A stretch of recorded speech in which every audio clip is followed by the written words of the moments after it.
자, 잡설은 여기까지 하고, 자, 그러면 이제 형조가 아까 얘기했던 것들 중에서, 자, 되게 중요한 개념 하나만 좀 정리를 하자. 선생님이 아까 그 인트로에서 이런 얘기를 했었죠. 어쨌든 개념이 중심이 돼야 문제를 정확하게 풀 수 있다. 그냥 느낌으로 풀면 안 된다. 그렇지? 자, 이거 대답이 나오나 한번 봅시다. 자, 요때 요 꾀꼬리를 혹시 배운 사람이 있는지 물어보는 거야? 꾀꼬리를 혹시 무슨 단어로 표현하는지 아나요? 이걸 문학적 개념으로. 나의 외로움의 정서를 표현하기 위해서 사용한 자연물이야. 그치? 그래서 이걸 뭐라고 하는지 혹시 아는 사람? 알려드릴게요. 지금부터 머릿속에 잘 집어넣으면 돼. 이런 걸 보고 뭐라고 하냐면 객관적 상관물이라고 불러. 완전 중요한 개념이야. 수능 때까지 쭉쭉 끌고 가세요. 알겠죠? 객관적 상관물. 다시 한번 이 객관적 상관물의 정의는 뭐라고요? 화자의 써드릴게 그냥.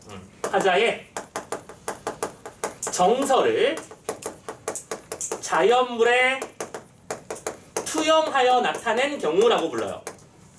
선생님 투영은 또 뭔가요? 투영은 그 여러분들 스크린에 비추는 것처럼 비추어진다는 뜻이에요. 됐죠? 자연물에 투영한 그런 케이스를 보고 객관적 상관물이라고 부른다. 오케이? 근데 객관적 상관물 정도는 너무 당연한 개념이라 이제 베이스로 깔려야 되는 거고. 자, 객관적 상관물 어쨌든 내 정서를 드러내기 위한 수단이라고 생각하면 되는 거야. 오케이? 그런데 그 수단은 크게 두 가지 방법이 있겠지. 나랑 대비되니까, 그치? 뚜렷하게 나타나는 경우도 있고, 나랑 똑같으니까 함께 슬퍼하는 경우도 있을 거 아니야. 자, 내가 방금 내가 사랑하던 애인이랑 그 1년 동안 사귀었는데 갑자기 나 마음에 안 든다고 찼어. 그래가지고 헤이씨 하면서 집에 오는 길이야. 자, 옆에 나무 한 그루가 있는데 낙엽이 뚝 떨어지고 있어. 그걸 보면서 얘는 무슨 생각을 할까? 너도 이러면서 슬퍼하겠지. 쟤도 떨어지고 나도 망한 거잖아. 그렇지? 그러니까 나랑 똑같이 여기면 걔도 그건 뭐야? 객관적 상관물. 근데 얘는 나는 이렇게 슬픈데 쟤는 왜 저렇게 좋아해? 젠장 이러는 거니까 객관적 상관물. 됐죠? 그래서 여기서 또 한 단계 더 나가야 될 게 있어요. 이때 이 객관적 상관물이 뭐가 될 때? 화자의 정서와 동일한 대상일 때 우리는 그걸 뭐라고 부르냐면 이건 들어봤을 거야. 감정 이입이라고 부르는 거야. 됐어? 따라하고 있지? 자, 감정이입은 그러면 예를 들어 이런 식인 거지. 이걸 예를 만들어 볼게요. 그런 게 없지만 꾀꼬리 슬피 우는 밤 나는 당신만 그리네. 뭐 이렇게 시를 만들었다고 쳐보자고요. 오케이? 꾀꼬리가 원래 슬퍼서 울어. 꾀꼬리는 슬퍼서 우는 게 아니야. 저기 나타났다 하면서 울거나, 그지? 아빠 밥 줘 하면서 우는 거야. 그게 우는 목적이잖아, 그지? 그런데 꾀꼬리가 슬퍼서 운대요. 그게 근데 왜 그렇게 느껴진 거야? 내가 슬프잖아. 그렇잖아. 내가 슬프니까 쟤도 슬프게 우는 건가 보다 하는 거야. 그럼 이건 뭐예요? 나의 정서를 드러내기 위한 자연물인데 나랑 똑같은 마음이겠네? 감정이입이야. 됐어? 이 개념 잘 써먹어야 돼. 앞으로 여러분들 이 문제 선생님 손모가지 걸게요. 여러분들 내신 대비 때나 수능 문제에서는 반드시 만나게 될 개념이야. 알겠어? 화자의 정서를 투영했다라고도 표현하고 감정이입이라는 단어로도 표현하고 이때 사용된 개념을 객관적 상관물이라고 부른다. 알겠지? 이 황조가에서는 이것만 잘 챙겨도 오케이? 됐어? 자, 이렇게 황조가라는 작품을 통해서 이런 개념들이 이제 있구나, 이런 노래들이 존재하는구나 정도만 소개해봤습니다. 됐죠? 다시 한번 정리. 고대가요는 고대 시대에 불렸던 노래를 중국의 역사사에 실려는 걸 한역해 놓은 것이다. 원시종합연설에서 분화되어서 집단무가나 개인서적으로 나뉘는데 나는 그중에서 이거 하나만 봤어. 아직 더 볼 게 있지만 이거까지 멈추자고. 그리고 이런 특징들은 이런 거 같고 나는 황조가를 배웠는데 거기서 감정이입이나 객관적 상관물 개념이 굉장히 중요하대. 오케이? 됐어. 자, 이렇게 해서 5페이지의 작품을 다 봤고요. 뒤에 나오면 잡아봐. 6페이지부터 어디 가니? 9페이지까지 작품들이 문제들이 쭉 있죠? 12번까지요. 됐죠? 자, 문제들을 다음 주에 풀어오시는 겁니다. 안 많죠? 선생님 숙제 많이 안 드려요. 알겠죠? 물론 이거보다 더 나가겠지만 많지는 않을 거고, 대신에 선생님이 부탁하는 건 한 가지. 아까 뭐라고 했었지? 문제를 풀 때 다만 팅팅 만들어 오지 마시고요. 뭐 하라? 근거. 밑줄 치거나 쓰거나 아무렇게나 어떻게든 표현해 주세요. 알겠죠? 선생님이 돌아다니면서 체크해 줄 거예요. 다음 주에. 이렇게 푸는 방법이 맞는지 보여드릴 거예요. 그리고 참고로 선생님 교재의 가장 뒷부분을 보시면 답지도 같이 실려 있을 거예요. 아까처럼 선생님이 망하고 싶으면 답지 베껴서 그냥 통통하고 오면 되는 거야. 알겠지? 그럼 선생님도 신경 안 써줄게. 무슨 얘기인지 알겠죠? 근데 성의가 보이면 선생님이 여기는 이렇게 가졌구나, 요거는 이런 문제가 있겠지? 라는 것들을 간략하게라도, 그치? 최소한 몇 초라도 잡아드릴 테니까 그런 것들은 좀 준비해 오셨으면 좋겠습니다. 자, 선생님 강사의 역할은 그런 거라고 생각하거든. 직접 해줄 수가 없어. 이거는 마치 뭐랄까 생존 수영 같은 거야. 우리는 다 함께 바다에서 헤엄을 치는 중이야 지금. 근데 저 꼬린 지점이 있는데 선생님의 헤엄을 대신 쳐줄 수는 없잖아, 그치? 선생님은 이 방향으로 가면 물결이 좀 괜찮아, 그치? 접영할 때 여기서 고개를 살짝만 들어주면 숨 쉴 틈이 나온단 말이야. 이런 것들을 알려줄 거란 말이지. 그런 걸 따라오는 겁니다. 결론적으로는 내가 하는 거다 생각하시고 선생님이 하는 것, 부탁하는 것만 잘 따라와도 성공적일 것이다 라고 말씀을 드릴게요. 특히 여기 뒤에서 나오는 이 12번 문제 같은 경우에는 좀 심혈을 기울여서 고민 좀 해서 풀어주세요. 아시겠죠? 지금은 말 안 하겠습니다. 다음 주에 정리할게요. 자, 그럼 두 번째 어디로 가느냐? 10페이지가 아니라 앞에 맨 앞에 있었던 4페이지 다시 들어와서 이번에는 한가 정리합니다.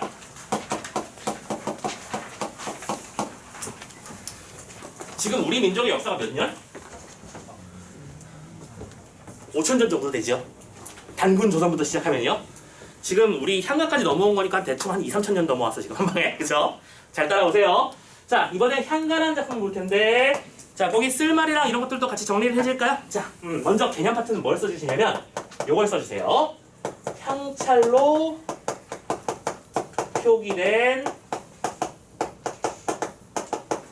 문화. 요 정도만 일단 써. 그리고 기본적으로 통일 신라 시기에 본격화됐다 정도로 이해하면 돼. 지금 선생님이 지금 근데 흰색이나 노란색으로 쓰고 있는 거 보이지? 이런 개념 자체만 잘 잡아두면 돼요. 니들 향차를 배웠나? 아마 요즘 새로 바뀐 교육과정에 따르면 향차를 안 배웠을 건데 향차를 뭔지 안다. 손. 안 물어볼게. 향차를 들어본 적 있다. 요즘 안 배우는구나. 자, 기본 개념을 잡기 위해서라도 이런 개념을 써드릴게요. 향찰이 뭐냐면 아까 말씀드렸지? 내가 원하는 이 노래의 가사를 저 사람에게 전달을 해야 돼. 근데 우리 글이 없는 상태에서 우리 말을 글로 표현하려고 하니 어렵잖아. 그럼 이런 거잖아. 나는 하는 말이 있으면 이걸 만약에 내가 우리한테 이 한글이 없어. 그러면 이거를 근데 나는 영어를 알아. 그러면 N-A, N-E-U-N 뭐 이렇게 쓰는 거지. 이렇게 글자를 빌려오는 거야. 이랬지? 그걸 향찰이라고 불러.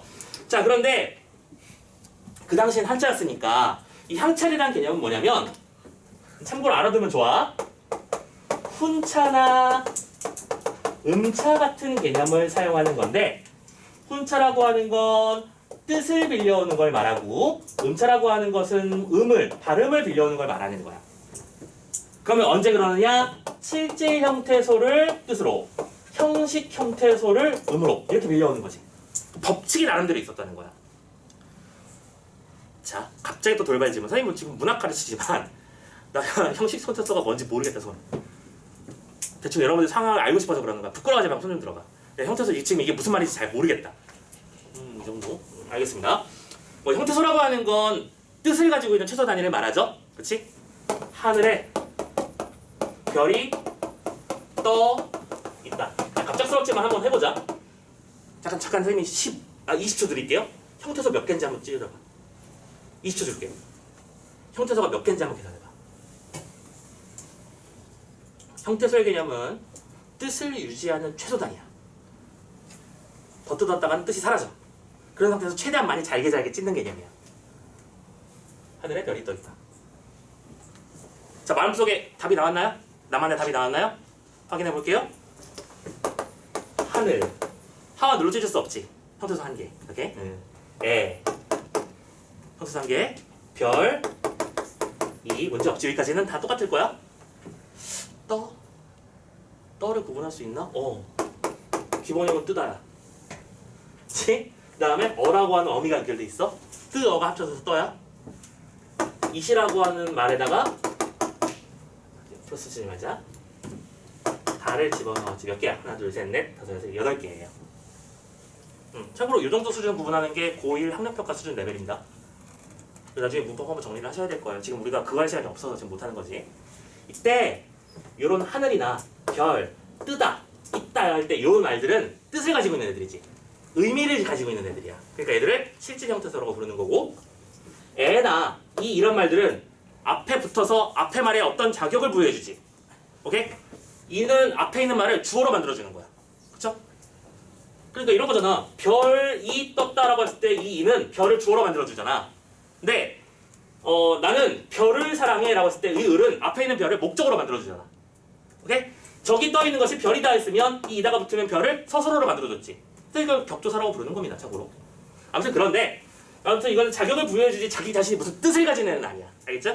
그리고 어나 다도 마찬가지. 그래서 실질 형태소 4개, 형식 형태소 4개인 거야. 이해됐지?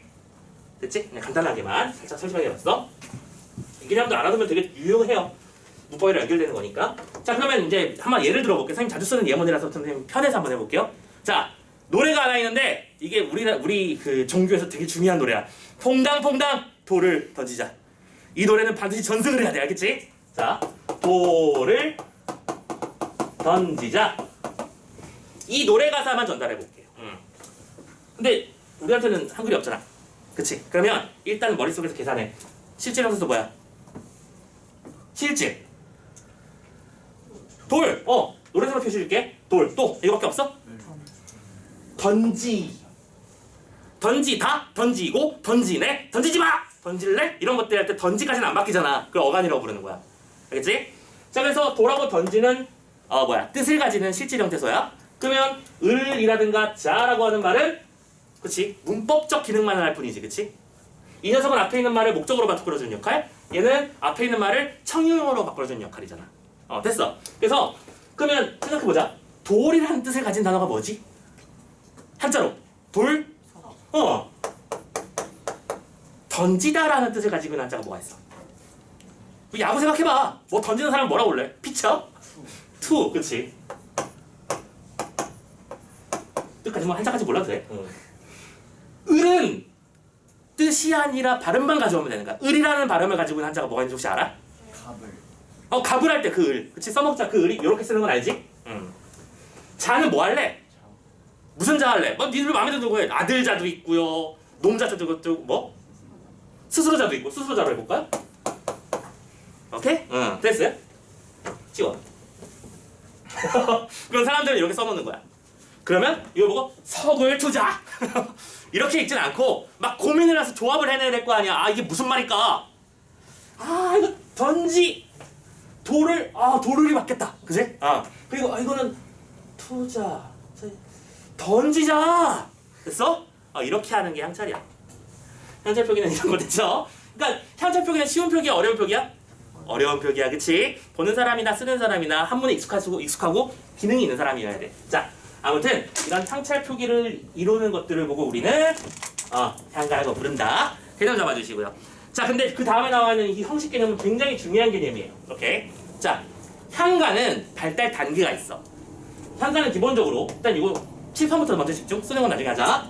사구체 향가부터 먼저 만들어지고 그 사구체가 팔구체로 변화하며 팔구체가 최종적으로 십구체로 완성된다라고 보아요. 그래서 이때의 십구체 향가가 우리가 꼭 섭렵해야 되는 영역이라고 보면 돼.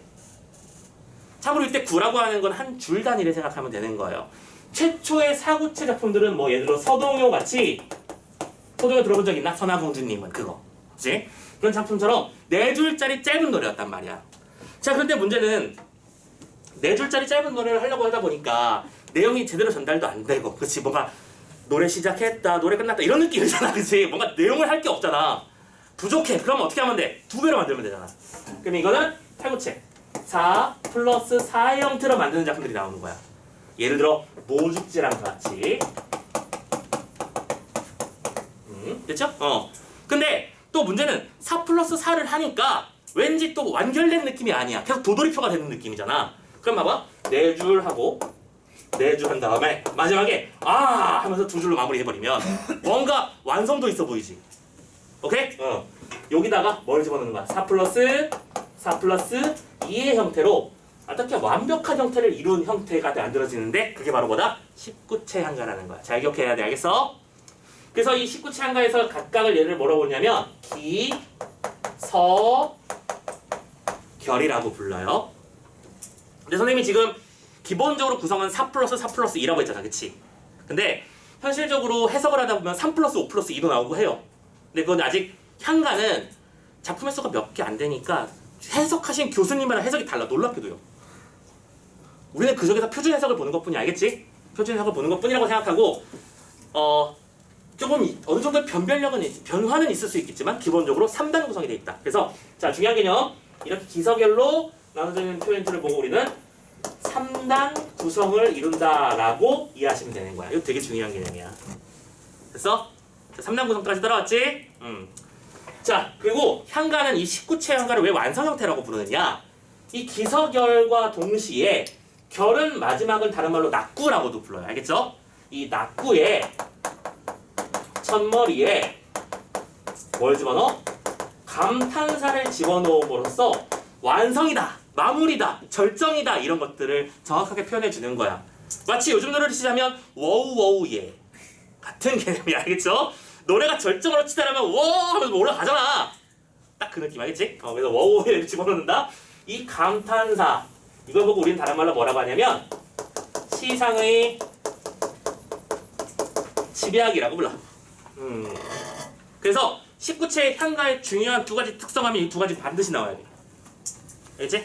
두 가지 잘 기억하자. 완전 중요하다고 여러 번 말했어. 선생님 그러면 이게 얼마나 왜 중요한 건가요? 혹시 질문하는 사람이 있을지 모르겠는데 아무도 안 하겠지만 자, 선생님 방금 19채 향가는 중요한 두 가지 특성을 지닌다고 했잖아. 그치? 이 두 가지 특성이 참고로 생각해보자. 19채 향가는 A 3단 구성을 지니고 잠깐만 이렇게 쓰자. 3단 구성이고 B 감탄사를 집어넣는 거. 잠깐만 아니지. 정확히는 첫머리에 뭔가 특징적인 꾸밈을 집어넣어. 이 두 가지 특성을 그렇지? 19채 향가에서는 어떻게 나타냈고요? 기, 서, 결로 나타냈고 엽 첫머리에 감탄사를 집어넣는 형식으로 끌고 왔단 말이야. 그런데 얘들아 잘 생각해야 돼. 자, 이제 머리 절 굴려. 그러니까 선생님이 향가가 어느 시기 작품이라고 했었지? 어느 시기? 삼국시대와 통일신라 그 시기야. 그치? 그 신라 다음에 뭐가 있었더라? 고려. 근데 고려 때가 됐으니까 향가를 더 이상 안 부를까? 아니지. 향가는 계속 이어지는 거야. 머릿속에 이렇게 잡아. 그런데 아까 선생님이 고려 중엽에 만들어진 특정한 어떤 시가 문학의 갈래가 있다고 했었어. 뭐라고 했었지? 시조. 시조를 생각해봐. 시조는 몇 단 구성이야? 시조. 이 몸이 죽고 100번 고쳐주고 백골이 진토되어 넋이라도 입고 없고 이명한 인편다신 가십줄이 이 시대야. 몇 단 구성이야? 얘도 초장, 중장, 종장의 3단 구성이야. 됐어? 그리고 시조는 마지막 종장의 첫머리에 어떤 특징이 나타나? 3음절 고정이 나타나지. 반드시요. 이거 아니면 사실 이건 시조가 아닌 거야. 알겠지? 근데 시조의 초창기 작품들을 보면 그 3음절이 어즈버로 나와. 어즈버는 정도로 번역하면 돼. 아까 말했던 어우예 같은 거. 이해됐지? 그러면 지금 이게 어떻게 된 거야? 쉽게 말하자면 형식이 전승된 거잖아. 그리고 놀랍게도 시조는 지금도 누군가 짓고 있지? 현대 시조라는 개념이 있으니까요. 알겠죠? 그러면 이 중요한 이 두 가지 특징은 결론적으로는 뭐가 되는 거야? 한국 문학의 형식적 전통이 되는 거잖아. 그러니까 중요하지. 우리 역사의 몇천 년의 흐름을 압축한 게 두 가지 특성이라는 거야. 3단 구성과 시상의 집약. 이해됐어? 그래서 이 두 가지 용어를 꼭 기억해줘야 되는 거지. 그렇다고 해서 모든 작품들이 다 그러냐? 그건 아니야. 절대 아니지. 근데 많은 작품들이 이 큰 틀을 따라가고 있었다라는 거야. 이래서서 자, 이거 잘 써놔. 그래서 자, 형식 칸에는 자, 3칸이 있죠? 당연히 뭘 써야겠니? 4구체, 8구체, 19체를 쓰면 되겠지. 그치? 이랬지? 4구체는 초기 형태, 8구체는 4구체가 2배로 늘어났음, 19체는 가장 정제되고 그러니까 가장 완성이 돼 있고 세련돼 있고요. 감탄사 집어넣고요. 시상을 압축한다. 자, 시상의 압축이라고도 하고 시상의 집약이라고도 한다. 같은 말입니다. 혹은 시상의 전환이라고도 해요. 선생님 그 셋 중에 뭐가 맞나요? 참고로 그건 학교 선생님 따라가면 돼요. 알겠죠? 학교 선생님, 우리 학교 선생님이 이걸 시상의 전환이라고 알려주셨는데 그냥 그렇게 하시면 돼요. 같은 말이에요. 아시겠죠? 근데 선생님이 구청쌤이라는 사람이 윈터 때 이거 시상의 집약이라고 알려줬는데 시험 문제 나와가지고 시상의 집약 석선이 틀렸어요. 그런 소리 하지 마. 학교 선생님 따라가는 거라고 했었어. 알겠죠? 참고로 내신은 선생님 빨이 되게 중요한 거야. 그래서 잘 알아두시고. 자, 요거 두 가지 잡았고요. 자, 마지막에 향가의 작자층과 내용 봅시다. 자, 향가의 작자층은 일단은 승려 및 귀족 정도로 써주시면 되는 거예요. 어렵지 않겠죠? 승려와 일부 귀족들, 자신의 노래를 전승하고 싶은 사람들이었을 거고, 향가의 내용은 이렇게 쓰면 좀 너무 무책임한가? 다양해. 다양하긴 한데 그렇다고 다양하게 끝낼 수는 없고요. 이런 단어, 공덕, 그 다음에 기원, 그 다음에 우애, 뭐 등등등. 그러니까 향가가 물론 많지는 않지만 그 작품들마다 다루고 있는 내용은 조금씩 다르니까 그냥 그런 게 있다 정도. 그러니까 이건 되게 솔직히 중요한 내용은 아닌 거야, 그치? 그냥 그런 게 있어 정도 생각하시고. 자, 향가의 형식하면 꼭 누가 죽어도 19채 향가의 3단 구성 13의 주벽, 이거 기억하자, 알겠지? 그리고 나중에 이제 학교 시험 문제에서 너희들을 낳고 싶을 때 무슨 짓을 하느냐? 향가의 특성이 3단 구성이라고 말해버리는 거야. OX X지? 무슨 말인지 이해됐어? 그냥 향가의 특성이라고 말하면 안 되지. 향가에는 4구체, 8구체도 있으니까 19채 향가. 어떻게 나는지 알겠죠? 잘 조심해 주시고, 엉성하게 외우면 결론적으로는 한 것도 아니고 안 한 것도 아니다. 정확하게 구분하자. 자, 그러면 향가의 대표적인 작품도 한번 보러 갈까요? 자, 어디 갔어? 10페이지를 열어주세요. 왜 이렇게 자꾸 떨어져?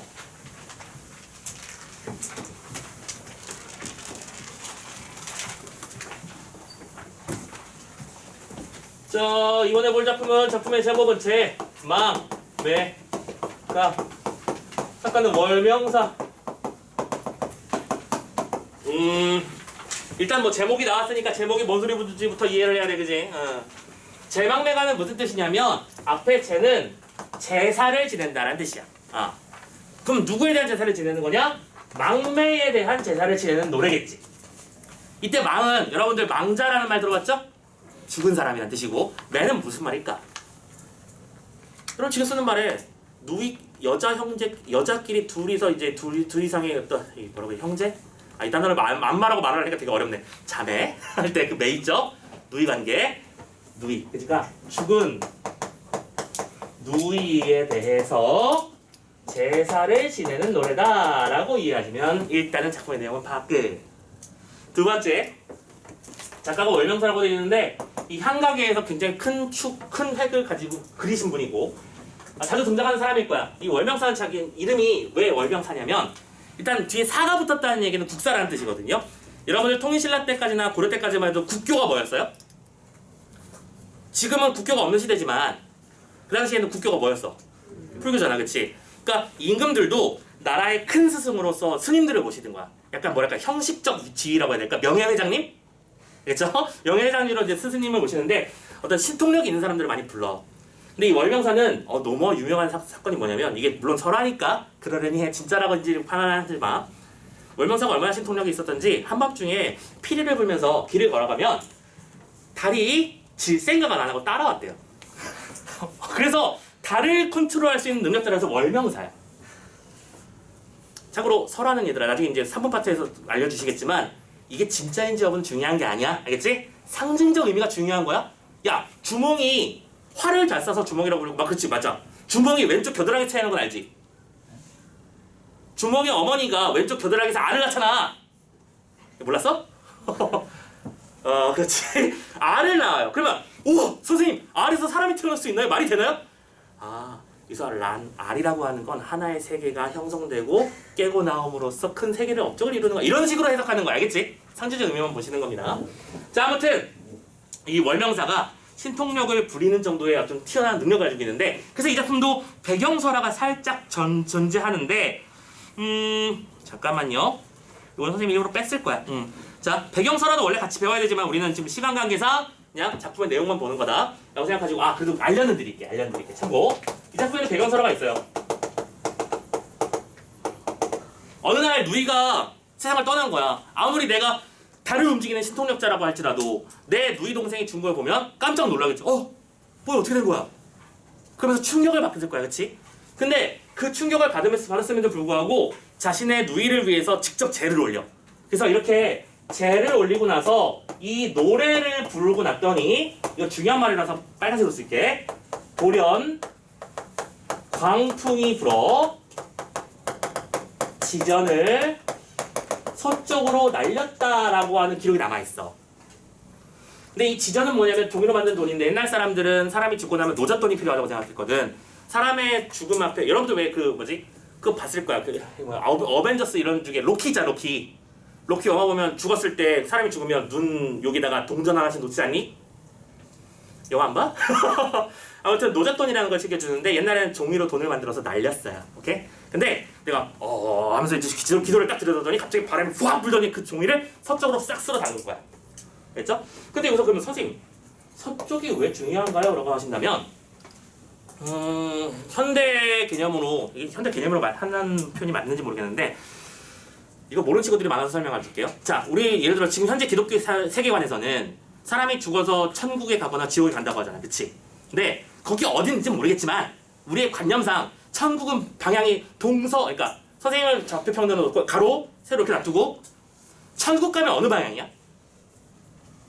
천국 간다면 어느 방향이야? 이거 이잖아, 그치? 지옥 간다면 어느 방향이야? 그렇잖아, 그치?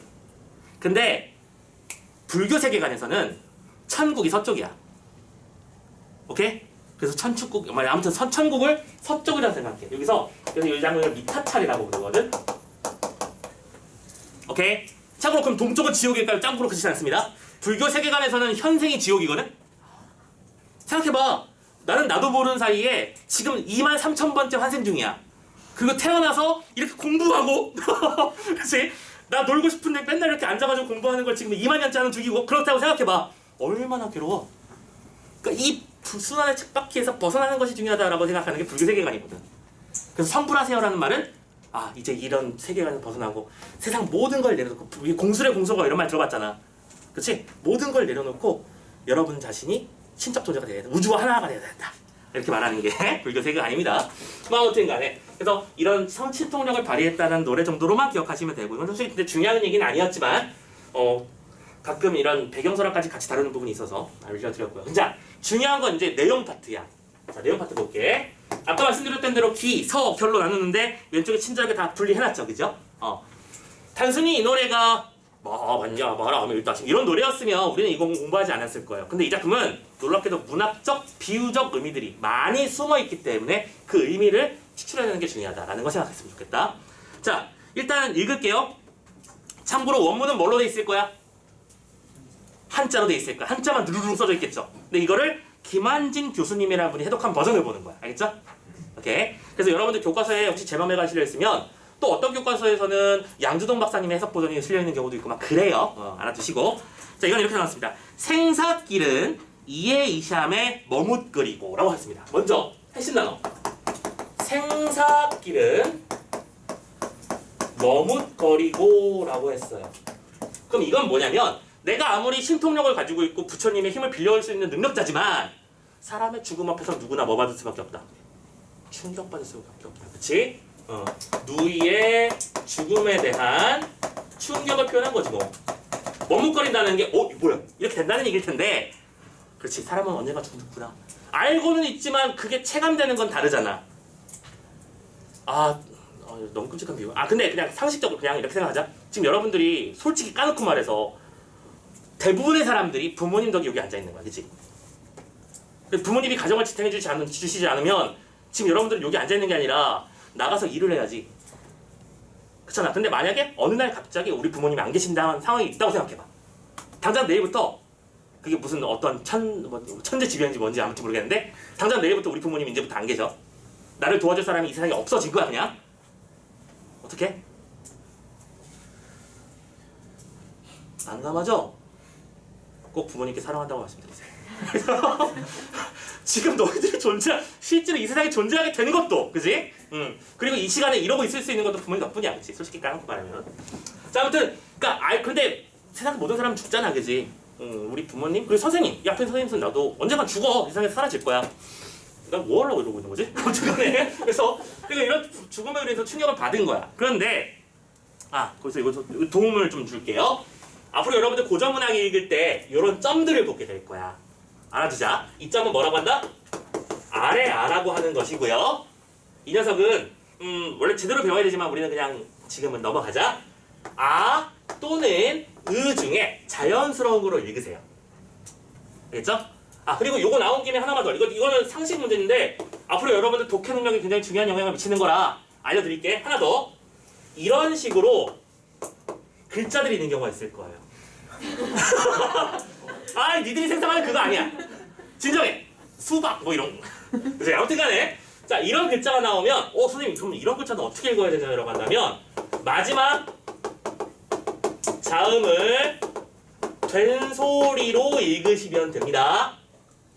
참고로 요거는 다른 말로 어두자음군이라고도 하는데 지금 배울 건 아니니까. 됐지? 됐어? 자 그러면 응용해 볼게. 읽어봐. 읽어봐. 그렇지. 읽어봐. 빨리. 답답했어? 이렇게 읽으면 돼. 뭐라고 읽어야 돼? 딸. 아들 딸 할 때 그 딸이에요 이게. 옛날에 이렇게 썼어요. 알겠죠? 이거 뭘까? 좁쌀. 이게 좁쌀이야 참고로. 그러니까 정확하게 이거는 읽으면 조쌀이라고 불러야겠죠. 근데 왜 사람들은 조 플러스 쌀인데 왜 조쌀이라고 안 부르고 좁쌀이라고 부를까? 얘 때문에 그래. 나중에 배워. 알겠죠? 재밌겠지 이것도? 이게 중세 부분이다 이게. 자 아무튼 간에 일단 다시 읽자. 그래서 어떻게 읽으면 좋을까? 나는 가느다 말도. 오케이? 그러면 여기서 이건 빨간색으로 칠게. 나는 간다 라는 말도 못다 니르고 가는 있고. 됐지? 아니 왜 그렇게 돌연 갑자기 세상을 떠나는 거야? 나 간다라는 말조차 안 하고 그렇게 헤어지기야? 라고 말하는 거죠. 중요한 건 제발 중요한 건 이런 말. 이거 나가 누구야? 죽은 루이지. 그러니까 이 말하고 뭐냐? 나 갈게 안녕 하고 유언조차 남기지 않고 돌연 세상을 떠난 거잖아. 오케이? 이게 이유가 있어. 이게 나가 중요한 이유가. 자 이제 서로 넘어갈 거야. 그리고 제망매가를 보는 이유도 서 때문이야. 자 왜냐? 봐봐. 이거 또 어떻게 읽어야 돼? 이것도 이거는 뭐냐면 반치음이라고 부르는 건데 참고로 이건 영어의 Z 발음이야. 근데 이렇게 생각하지 말고 그냥 시옷 정도로 번역해. 여러분들 옛날에는 이런 길이 있었거든. 갓길, 가장자리. 이게 참고로 Z 발음이야. 오케이? 그래서 왜 발음해봐. zebra. 완벽하게 영어 발음이야 이게. 우리 옛 고어를 사용해서 그 영어 발음을 완벽하게 재현할 수 있거든. zebra. 이 발음입니다. zebra인데 아무튼 간에 그냥 시옷 정도. 그래서 이거는 어느 가슬. 오케이? 어느 가슬. 무슨 말일까? 가을. 그렇지. 반치음은 소실돼서 없어지고 인으로 대체됐거든. 그래서 어느 가을. 뭐에? 이른 바람에. 바람에는 또 이거 뭔 소리냐면 갑자기 중세국어를 하고 있네. 이거는 바람 플러스 에요. 감이 잡히시죠? 오케이. 옛날에 이어잡기였거든. 그래서 이거는 어느 가을에 이른 바람에 라는 말이겠지. 오케이. 이른 바람에 계속 이에 되어에 뜰어딜 립갓. 자 이것도 무슨 소리일까? 어느 가을에 갑자기 바람이 쿵 불었어. 가을날 뭐가 져? 낙엽. 이거 낙엽 얘기하는 거였지. 여기저기에 떨어지는 잎같이라는 말이야. 오케이?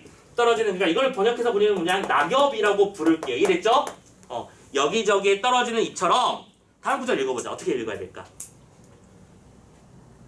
하든 가지라 나고. 느낌으로 해석해봐. 하든 가지는 무슨 가지일까? 옆에 한 현대어 해석도 있어. 한 가지. 그렇지? 한 가지에 나고서도 마지막 구절 뭐야?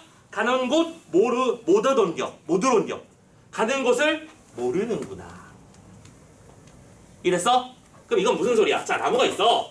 나무 가지가 있다고 치자. 하나만 집중할게. 나무 가지에 낙엽들이 그러니까 잎사귀들이 이렇게 옆에 치겠지. 오케이? 그런데 예를 들어 1, 2, 3, 4, 5, 6, 7번 순으로 만들었다고 치자.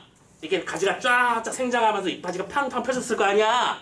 그러면 가을입니다. 지금부터 순서대로 돌아가실까요? 하면서 1번부터 죽냐? 그게 아니잖아. 어떻게 죽어? 뭐 7번 낙엽 바람 때문에 색 쓸려갔다가 얘도 이파리가 4번 때문에 떨어졌다가 이렇게 가잖아. 쉽게 말해서 가는데 순서 없다. 그래서 가는데 순서 없다 그 말하는 거잖아. 그러면 한 가지에서 낮지만 우리가 가는 걸 모른다는 것은 우리네 인생살이가 하나의 뭐에 비유된 거야? 나무에 비유된 거잖아 지금. 이해됐지? 그래서 서어 부분이 중요한 거야. 비유적 표현이 두드러진다. 그러면 당연히 비유적 표현이 중요하니까 이 녀석들의 뜻도 중요하겠지. 자, 이른바람은 뭘 상징할까? 누이가 어떻게 죽었다는 뜻일까? 그러니까 원래 가을이면 죽는 게 맞는데 사람이 태어났으면 죽는 게 맞는데 뜻하지 않게 너무 일찍 간 거잖아. 이른바람이라고 표현했잖아. 사람이 제 생명을 끝까지 다 마치지 못하고 생각보다 일찍 죽는 걸 보고 뭐라고 하죠? 그렇죠. 나이스. 요절. 낙엽이라고 하는 거는 누구를 말하는 거지? 그렇죠. 누이죠. 오케이? 정확하게 낙엽이라고 안 해도 되고 떨어질 잎, 그러니까 요서는 번역에서는 닙이라고 했으니까 닙이라고 써놓을게요. 그치? 닙은 누이를 말해. 이파리. 한 가지는 누구야? 이 가지로부터 우리가 나온 거잖아. 그렇죠. 잘한다. 됐어? 그러니까 우리네 인생살이를 나무에 빗댄 거잖아. 오, 고급져. 이런 느낌인 거야. 알겠어? 그래서 고급지게 우리의 인생살이를 표현했다. 됐지? 자, 그러면서 마지막 결구 보자. 결구도 중요해. 미안해. 다 중요하다고 말해서 미안한데 어쩔 수 없어. 얘는 고1 때로 고인 녀석이거든? 선생님이 고등학교 때였던 시기, 숫자로 말하니까 되게 부끄럽네. 아무튼 간에. 1995년. 자, 그때로 이 녀석은 선생님 시험범이었어요. 알겠죠? 문제가 고1 때로 고였습니다. 그러니까 다 중요해요. 자, 아야라고 돼 있을 거야. 이 아야라는 말을 뭐라고 강조해야 될까? 19채 한가의 형식적 특징, 감탄사죠. 오케이? 아야는 아으, 워우 이런 정도로 번역하면 돼. 아유. 다음에 어디서 맛볼라? 미타철에 맛볼라. 미타철은 뭐라? 극락세계라는 뜻입니다. 좋은 사람들이, 선량한 사람들이 모이는 장소입니다. 이랬죠? 근데 맛본다라는 얘기는 뭐 혀로 이렇게 할름할름 한다는 얘기가 아니고 만난다는 뜻이고요. 만날 나니까 그러니까 나는 어떻게 하겠다고? 도 닦으며 기다리겠다. 도 닦아 기다리고다. 오케이? 도를 닦으며 기다리겠대요. 이렇게 하면서 작품 마무리한 거야. 즉 너는 이 세상을 떠났으니까 나는 오늘도 술을 한 잔 마시며 너를 그리워할 때 이게 아닌 거야. 알겠지? 그래. 세상을 떠나면 미타철이라는 데를 가고 우리가 동덕을 쌓으면 미타철에 갈 수 있으니까 나도 지금 공덕을 쌓고 있잖아. 그치? 응. 나의 믿음으로 저 세상에서 나는 누이와 재회할 수 있을 거야. 재회에 대한 믿음. 자, 재회에 대한 믿음을 드러내고 있는 거야. 됐지? 오케이? 그런데 중요한 거 자, 파란펜 나온다. 그래서 이렇게 작품의 내용이 정리가 됐는데 결국 이 작품은 사람이 죽은 거에 대해서 슬퍼 노래한 거지. 그치? 그럼 생각해봐. 지금까지 인류의 역사 속에서 안 죽은 사람이 있나? 없잖아. 그럼 모든 사람이 죽을 때마다 슬픔은 있겠지. 그치? 이 수없이 많은 죽음들을 대하는 자세가 모두 똑같을까? 아니라는 거야. 어떤 사람은 자기가 아는 사람 죽음에 절규할 거고요. 어떤 사람은 쌩깔 거고요. 어떤 사람은 슬퍼 눈물을 흘릴 것이고요. 어떤 사람은 담담하고 절제할 것이고요. 어떤 사람은 종교의 힘에 기대겠지. 이해됐어? 무슨 말인지? 즉 죽음을 이거 쓸게. 자세면, 이 죽음이라는 것을 대하는 자세면에서 이 작품의 작가는 결국에는 우리는 종교의 힘으로 만나게 될 것이라고 말한 거잖아. 그치? 이 종교의 가르침이 그것이니까. 즉 우리는 이걸 뭐라고 하냐면 종교적 승화라고 불러. 그리고 이게 고등학교 시험에서 완전 중요해. 아니 이게 왜 중요한가요? 왜냐하면 앞으로 여러분들이 보통 이 제망맹아를 시험해 보게 되면 자, 주는 문제는 얘로 나올 거야. 이해됐지? 이건 너무 쉽잖아. 주는 문제는 얘들로 나올 거야. 다음 중 위 밑줄 친 단어들의 의미에 대한 연결로 올바른 것은 기억, 이름, 바람, 니은, 립, 디귿 한 가지 하면 기억의 요절, 니은의 자신 한 가지 분모 이렇게 될 거야. 아니야. 무슨 말인지 알겠지? 그게 주는 문제. 그런데 좀 어려운 문제가 나오면 작품을 딱 준 다음에 위 작품과 대상에 대한 태도가 동일한 작품은 무엇일까요가 나오는 거겠지. 그럼 이제 종교적 태도를 가지고 있는 작품을 골라야 될 거 아니야. 그러면 여러분들은 되게 힘들어져. 왜냐면 처음부터 끝까지 다 죽음에 대한 얘기거든. 무슨 말인지 알겠지? 또 거꾸로 이런 문제도 있어. 다음 중 위 작품과 시상의 촉발 매개가 동일하지 않은 것은 어려운 말 쓰죠? 시상의 촉발이 무슨 소리일까? 촉발이라고 하는 것은 여러분들 뭔가 스타팅 파이어, 그렇지? 뭔가 점화되는 시점을 말하는 거야. 그러니까 이 시를 왜 지었냐는 거잖아. 왜 지었어? 그렇지. 내가 나에 가까운 친지의 죽음 때문인 거잖아. 그러면 이 문제의 정의는 뭐지? 다음 중 죽음 때문에 쓴 시가 아닌 것은이 되는 거잖아. 근데 1번부터 5번까지 다 죽음에 대한 얘기를 하고 있을 거야. 무슨 말인지 알겠어? 그래서 어려워. 이런 문제는 어려운데 이런 문제를 해결하는 게 바로 1등급입니다. 알겠죠? 근데 그럼 결론적으로 그런 문제를 풀려면 여러분들이 뭘 해야 될까? 아는 작품의 수가 많아져야 되고 라이브러리가 늘어날 수밖에 없는 거지. 지금은 이제 막 첫발 내두던데 그거 어떻게 푸나요? 그럴 수는 없잖아. 지금은 일단 감으로라도 어떻게든 끙끙대면서 고민을 해보세요. 그러면서 아 내가 이 문제를 틀렸는데 이 작품이 이런 얘기를 하는 작품이었구나 하면서 하나씩 늘려가는 거야. 이해됐죠? 자 마지막으로 하나만 더. 선생님이 이 얘기를 했었잖아. 나는 간다 라는 말도 못하고 간댔지. 그래서 이때 나는 뭐라고? 죽은 누이라고 했었잖아. 근데 여러분들 결구에 미타찰에 맛볼 나라고 했지. 됐어? 근데 이 나는 누구야? 이 나는 누구야? 월명사 화자라고 하지? 시에서 시에 어떤 나타나는 대상을 시에서 말하고자 하는 말하고 있는 사람을 화자라고 부르잖아, 그렇지? 그러면 여기에 나와 여기에 나는 서로 다른 나야 이랬어? 그래서 이것도 여러분들이 작품을 똑바로 읽을 수 있는지 파악하는 문제로 종종 등장하는 패턴이야. 야 오늘 많이 알려준다, 그지? 이 작품이 어떻게 어려워지고 어떻게 문제가 나오는지 다 알려드렸어요. 자, 제 막매가 라고 하는 작품 여기까지 한번 살펴봤습니다. 오케이? 자 그러면 당연하게도 뭐 선생님 이제 참고로 앞으로 별말은 안 할 건데 반복이야. 그러면 당연히 13번부터 어디 가니? 14페이지에 있는 25번 문제까지. 그냥 결론적으로 25번까지라, 그지? 25번까지의 모든 문제들을 싹 풀어오시고 풀어올 때는 답의 근거들을 남기시고 이런 작업들을 해주시면 되는 거야. 오케이?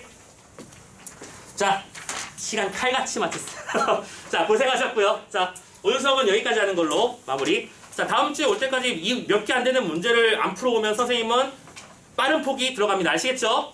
포기하지 않게 부탁드립니다. 오케이. 자, 고생들 많이 했어요. 들어가세요.